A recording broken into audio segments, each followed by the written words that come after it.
Hi everyone, my name is Gabby and thank you for coming to my video. Today I'm going to talk to you about a sun salutation in yoga, but more specifically the downward dog position. So what does a sun salutation mean to me and why? This past year has been one of the hardest years of my life. Working in the COVID ICU has taken a serious toll on my mental health and in the beginning isolated me from seeing my family for almost 8 months. I knew it began to take a toll on me because I became distracted, only thinking about work and my off time. With the help of my therapist, I knew I needed to be more present, so I had incorporated 5 sun salutations into my morning routine to start my day off with showing my body grace and re-entering my thoughts. The downward dog is a basic yoga movement. During the sun salutation sequence, it is considered the most restorative part of the sequence. Here's a video of me performing a downward dog as part of the sun salutation sequence. As you can see, I'm starting in a quadruped position, and then I'll go ahead and play it.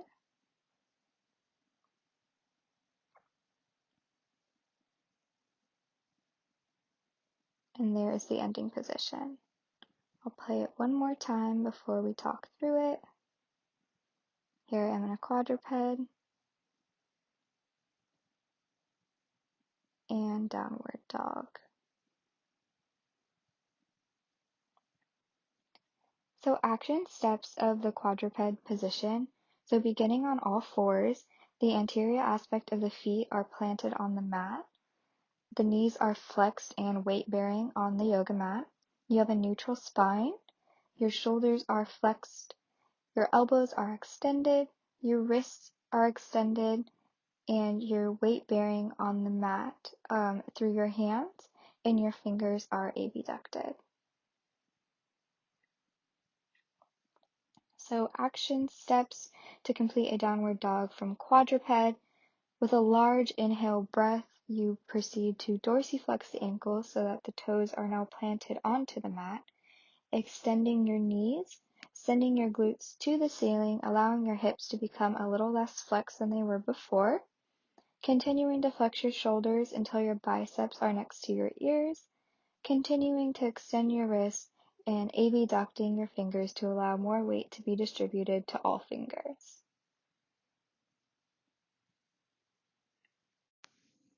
Okay, for the unique and defining characteristics of the downward dog, I'm going to talk about the unique and defining characteristics of yoga in general, considering the downward dog is just a position that is part of the sun salutation that is of yoga. So the main principle of yoga is controlled breathing and breathing with a purpose. So in Sanskrit, this is actually called pranayama. So another core value of yoga is to not only align the body, but to align the body with the mind as well as the breath through making conscious movements. So in Sanskrit, again, this is asanyas. Asanyas. Sorry again for my pronunciation. In yoga, we use the breathing technique 4-7-8. So this rule is basically a second rule, and it leads you through a cycle of inhalation, held breath, as well as exhalation. So you're going to breathe in for 4 seconds. You're going to hold for 7, and then you're going to exhale for 8. Excellent. I hope you did that with me. So by controlling our breath, we are activating our parasympathetic nervous system, which is decreasing stress while increasing concentration and mindfulness in that present movement through breathing and moving through the movements consciously.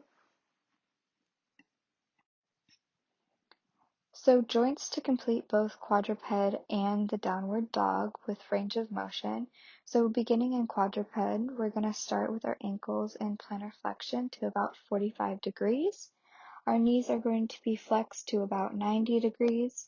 Hip flexion, again 90 degrees. Shoulder flexion, 90 degrees as well. Elbows are in full extension, no hyperextension. Wrists are extended to about 70 degrees, and fingers, specifically your MCPs, are abducted to about 10 degrees. To perform the downward dog, ankles are dorsiflexed anywhere between 12 to 45 degrees depending on ankle flexibility. Knees are extended, full extension, to 0 degrees. Hips are flexed anywhere between 70 to 90 degrees. Shoulders are flexed from 165 to 180 degrees. Elbows again are extended, no hyperextension. Wrists are extended to about 20 degrees, and again the fingers, specifically the MCPs, are abducted to 10 degrees. Here we have some muscles that are being activated during the quadruped position. So it goes from ankle, knee, hips, shoulder, elbow, wrists to fingers, and I have them in this chart to be easily identified from agonist, antagonist to synergist. And I'm not going to go through all of these because we all should know these by now, and I don't want to be repetitive, and I'd like to focus our time elsewhere. And then in this next table, here I have the muscles that are doing the change to bring you from quadruped to the downward dog position. So first we have ankle dorsiflexion. The agonist for ankle dorsiflexion is tibialis anterior. The antagonist is the soleus, gastrocnemius, fibularis longus, and rebus, tibialis posterior, as well as the plantaris.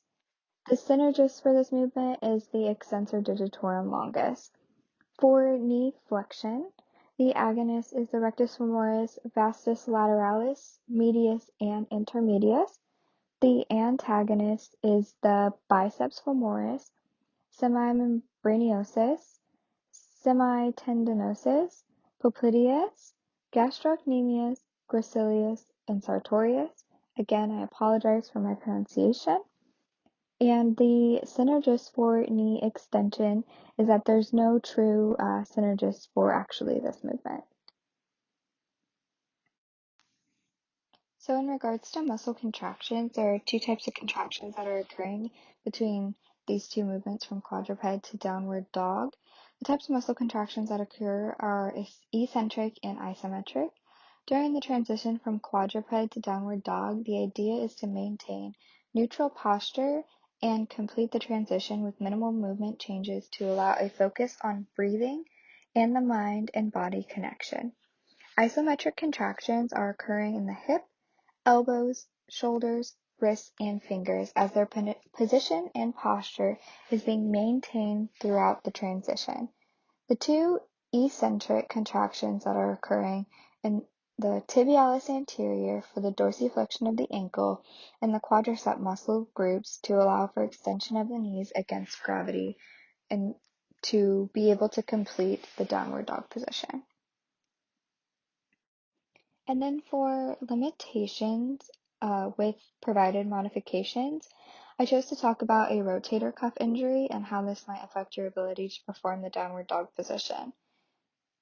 This type of injury, rotator cuff injury, can happen if someone has weak cuff muscles or if they are also prone to dislocation. This is when the tendon of the supraspinatus muscle gets sandwiched between the bones of the shoulder and the humerus. This can be caused by repetitive stress motions over time or falling on an outstretched arm.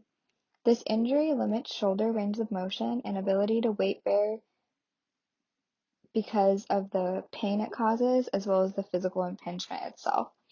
Modifications to be able to still do the downward dog position in yoga could be using a yoga block, which is provided in the second picture here on the screen, or resting your elbows on a chair.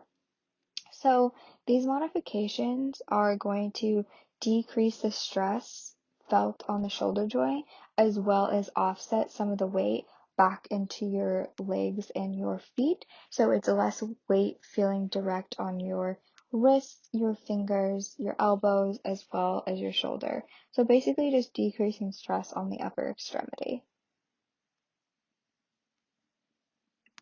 And then here's my reference that I used for the Sanskrit that I used in my presentation. And I just want to encourage you, if you have never tried yoga before, to just look it up on YouTube and take a beginner's class because you'd be surprised how de-stressing and recentering it could be. Thank you for watching.